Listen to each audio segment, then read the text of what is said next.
There's a reckoning happening right now, and it's beautiful to watch. Some women who've spent years demanding special treatment, expecting the world to reorganize around their comfort, believing everyone owes them something. They're discovering reality doesn't care about their expectations. The gym bro who won't move his equipment for their tripod. The restaurant that won't comp their meal for being an influencer. The man who walks past without noticing them. Reality is undefeated, and these wake-up calls are multiplying daily. Let me show you what happens when entitlement meets indifference. The rising entitlement mixed with social expectation has created something unprecedented. Some people genuinely believe public spaces should accommodate their personal needs. I saw a video where this woman set up ring lights in a busy gym, then got angry when people walked through her shot. She actually said, "Can't you see I'm filming?" Lady, this is a gym, not your personal studio. The audacity to expect dozens of paying members to reroute their workouts for your Instagram content is staggering. But here's what's happening. People are done accommodating.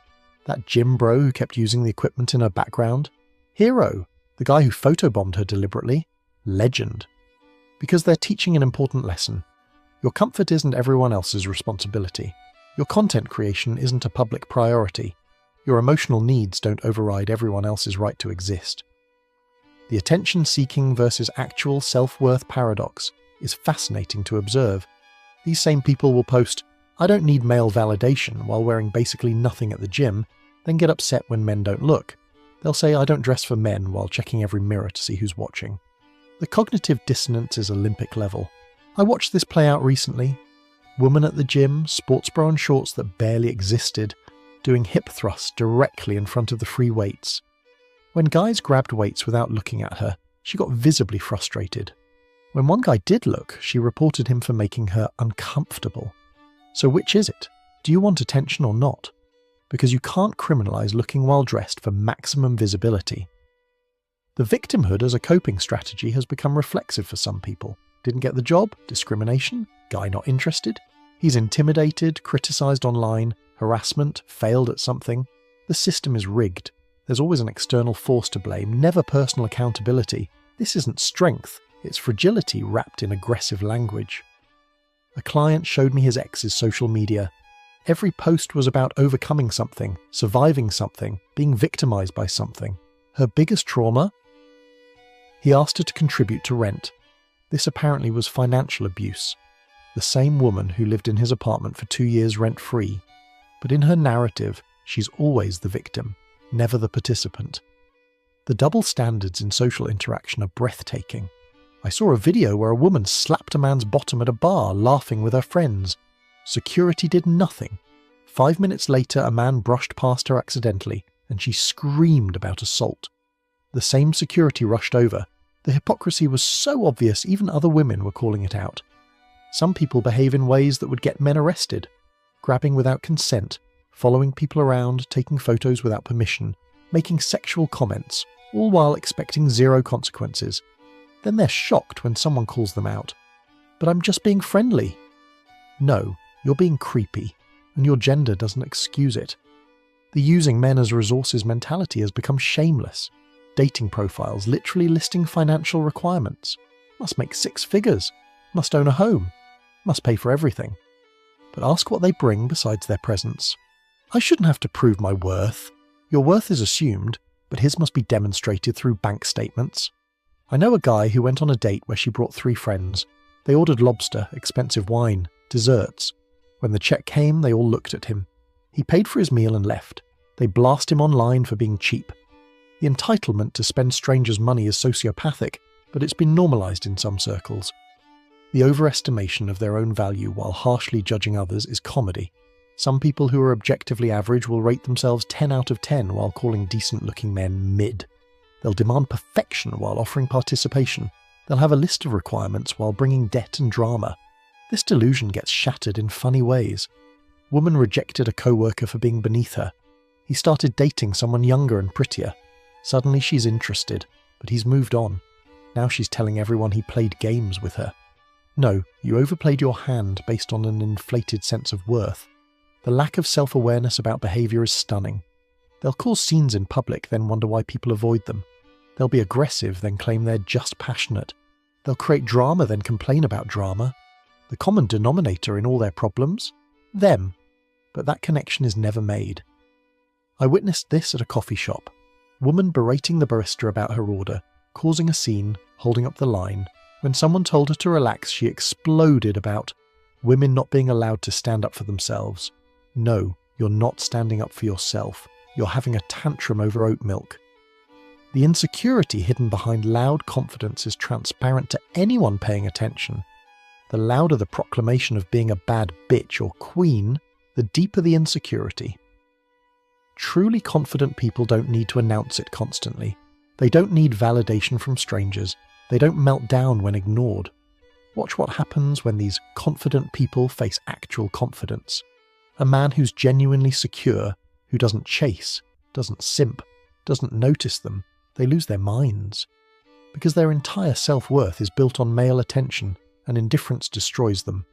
The mask slips immediately when they encounter someone who doesn't play their game. Here's what's really revealing. Watch how differently they treat attractive versus average men. The hot guy at the gym can literally do anything and it's fine.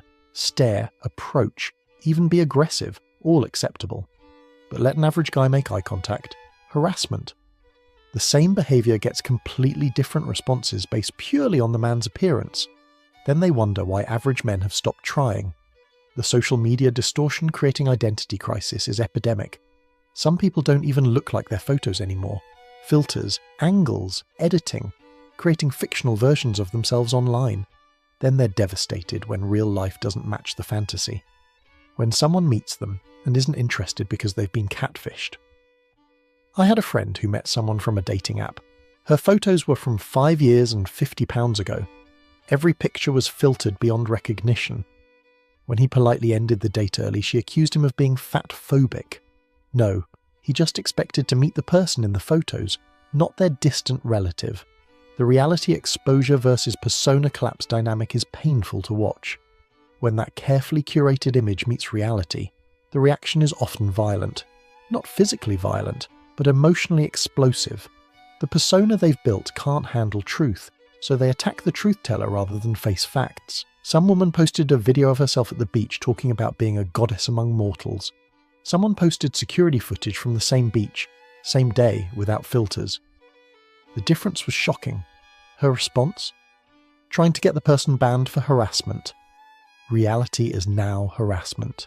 The rejection intolerance reveals narcissistic tendencies in many cases.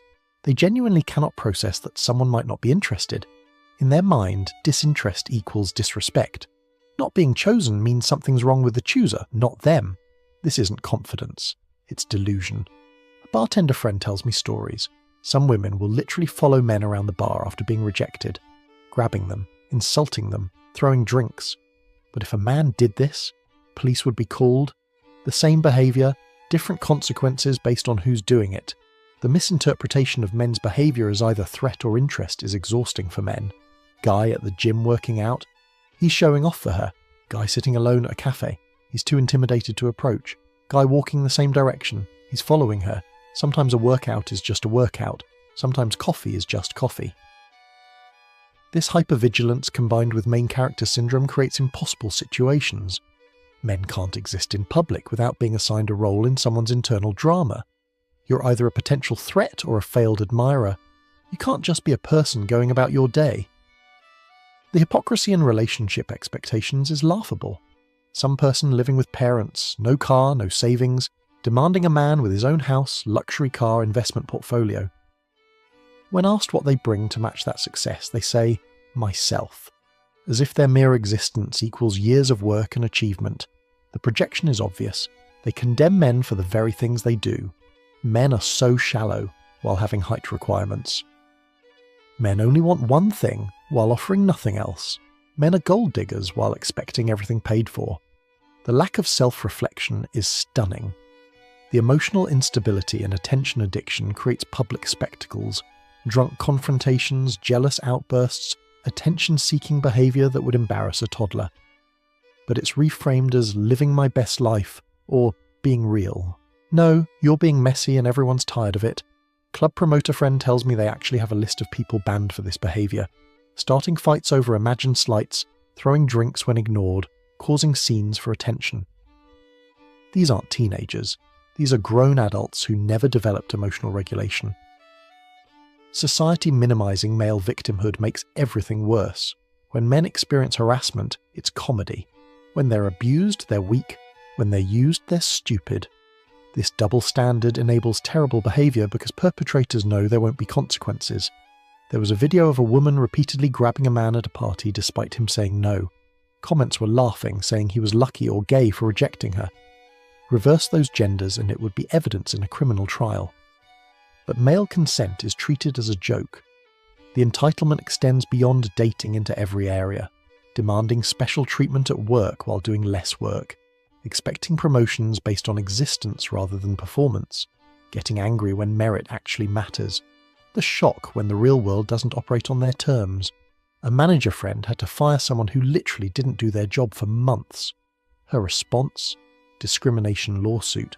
Her evidence? She was the only woman fired, because she was the only one not working. But in her mind, being held to equal standards was oppression. The social media validation economy has created monsters. People who measure their worth in likes, their success in followers, their value in comments. When that digital validation doesn't translate to real-world respect, they malfunction. The algorithm loves them. Why doesn't everyone else? These influencers with bought followers expecting free everything. Restaurants, hotels, services, all should be free because they have 10,000 bots following them. When businesses say no, they threaten exposure campaigns. Your fake influence impresses nobody running a real business. The reality check is coming fast for many. Those who coasted on beauty that's fading. Those who relied on male thirst that's drying up. Those who expected special treatment forever. Time is undefeated, and reality always wins. The wall doesn't care about your feelings. Some people hit 35 still expecting the treatment they got at 22, still demanding the attention, the free drinks, the constant validation. But those men their age, they're either taken, broken, or have learned better. And younger men, they have younger options. The math isn't hard, but acceptance is. The where have all the good men gone articles written by these same people are hilarious. Good men are everywhere, they just aren't interested anymore. They've seen enough, learned enough, lost enough. They'd rather be alone than deal with entitlement and drama. Men are developing strategies to avoid these situations entirely. Don't approach at the gym. Don't engage at work. Don't make eye contact in public. Don't help strangers. The risk-reward calculation has shifted. Being helpful might get you accused. Being friendly might get you sued. The soft guy era isn't about men becoming weak. It's about men refusing to play a rigged game. Why pursue when pursuit is criminalized? Why provide when provision isn't appreciated? Why protect when protection is seen as patriarchy? Men aren't retreating. They're reallocating resources to themselves. The backlash is building in ways some people don't see yet. Men comparing notes, sharing experiences, warning each other, forums, groups, conversations, all spreading awareness. The locker room talk some people feared was about objectification. It's actually about protection and pattern recognition. Young men especially are learning early. They're seeing what happens to their fathers, brothers, friends. They're watching court cases, divorce outcomes, false accusations. They're doing cost-benefit analysis and choosing differently. The behaviour that works on previous generations doesn't work on them. The dating app data shows this clearly. Most men swipe rationally. Most women swipe on less than 5% of profiles. Then wonder why those 5% won't commit. You're sharing those men with hundreds of others. The math doesn't work, but acknowledgement would require accountability. The cognitive dissonance when confronted with facts is predictable. Show them statistics? Not all women. Point out patterns. Who hurt you? Present evidence. Small sample size. But their single anecdote represents universal truth. The selective skepticism is transparent. Some people cannot handle mirrors. When you reflect their behaviour back, they shatter. When you use their standards on them, they crumble. When you treat them exactly how they treat others, they claim abuse. They want different rules for themselves, and they're not getting them anymore. The public freakout videos are documentation of this entitlement meeting reality. Woman destroying stores because they won't accept expired coupons. Woman screaming at staff because they enforce stated policies. Woman calling police because someone told them no. These aren't isolated incidents, they're patterns. The expectation that everyone must accommodate their feelings is infantile. Grown adults expecting the world to child-proof itself for their comfort, demanding trigger warnings for reality, requiring safe spaces from consequences. This isn't adulthood, it's arrested development. But reality doesn't care about your feelings. Bills don't care if you're stressed. Employers don't care if you're not a morning person. Time doesn't stop because you're not ready. The world keeps spinning regardless of your comfort level. The men who used to enable this behaviour are disappearing. The simps are going broke. The white knights are getting burned. The nice guys are learning better. Without that enabling support system, reality hits harder. And some people are completely unprepared for unsupported reality. The strong independent narrative collapses quickly when actual independence is required. When there's no backup, no safety net, no one to blame or bail them out. When they have to actually be strong and independent, not just post about it. The performance meets reality. I watch some people struggle with basic adult tasks their partners used to handle.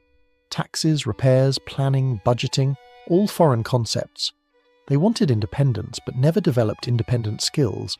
They wanted equality but not equal responsibility. The generational divide is interesting. Older women often tell younger ones the truth, but they're dismissed as bitter or jealous. These older women have lived through the consequences. They've seen how this plays out. But wisdom is ignored because it contradicts the narrative. Some grandmother told her granddaughter, "You can't be a queen without a kingdom to run." The granddaughter posted it mockingly online. The comments roasted grandma. But grandma had a 50-year marriage. Granddaughter can't keep a relationship for 50 days. Who's really winning? The culture is starting to shift back toward reality. The pendulum went too far and it's swinging back. Merit is making a comeback. Accountability is being demanded. Consequences are being enforced. The free pass is expiring. 30-45 companies are quietly rolling back programs that prioritized feelings over performance. Universities are reinstating standards that were lowered. Reality-based assessment is returning because fantasy-based operation doesn't work in competitive markets. The social media algorithms are changing too. Rage bait and victim content get less reach. Actual talent and value get promoted. The attention economy is recalibrating towards substance. Empty validation farming is becoming less profitable.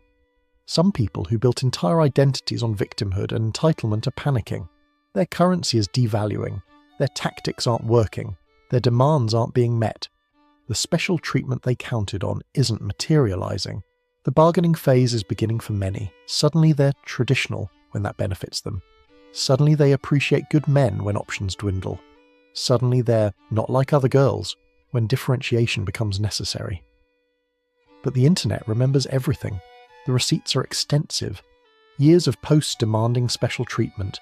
Videos of public meltdowns. Dating profiles with delusional requirements. All documented. All searchable. All permanent.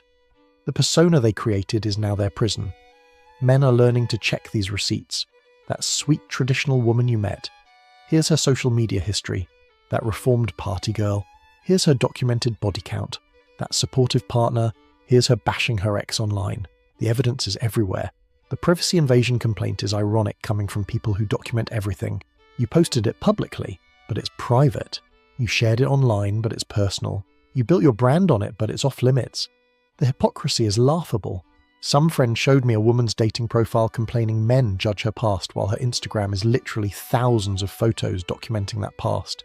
Every party, every trip, every guy, all public. But checking publicly available information is stalking now. The final reality check is biological. Time, fertility, beauty, all finite resources. The lifestyle that works at 25 doesn't work at 45. The options available at 20 aren't available at 40. The treatment received in youth doesn't extend to middle age. Father Time is undefeated. Some people realize too late they spent their youth badly, chased the wrong things, valued the wrong traits, ignored the right people. Now they want a do-over, but life doesn't offer those. You get one youth, and how you spend it determines what comes after. The empowerment they were sold was actually enslavement. Enslaved to validation, to attention, to special treatment they'll never consistently receive. True empowerment is self-sufficiency, but that requires effort they were told they shouldn't have to exert. The world doesn't owe anyone special treatment. Not for your gender, your feelings, your existence. You get what you earn, what you build, what you create, and increasingly, People are learning that harsh truth the hard way. Men figured this out early because they never had another option. Nobody ever cared about our feelings, our struggles, our needs. We had to build, earn, create from day one. Now others are facing that same reality, and they're completely unprepared. The adjustment period will be brutal for those who can't adapt. Those who built their entire identity on special treatment, who never developed real skills, who coasted on temporary advantages. Reality is patient but ruthless. It always wins.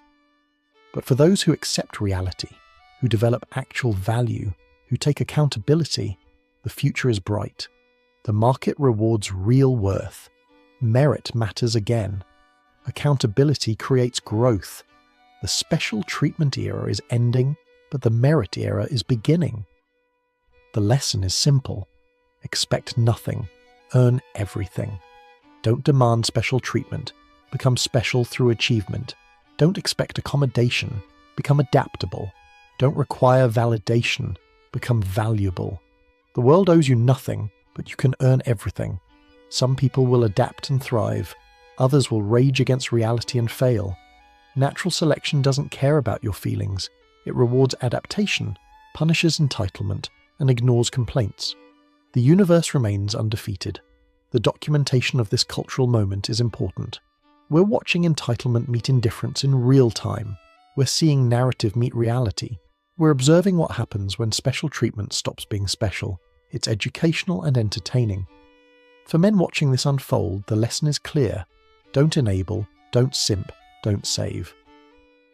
Let reality teach the lessons that need teaching. Your resources are finite. Invest them wisely. Your attention is valuable. Distribute it carefully. Your life is yours. Live it fully. For anyone willing to hear truth, here it is. You're not special just for existing. You're not owed anything for breathing. You're not entitled to anyone's resources, attention, or accommodation.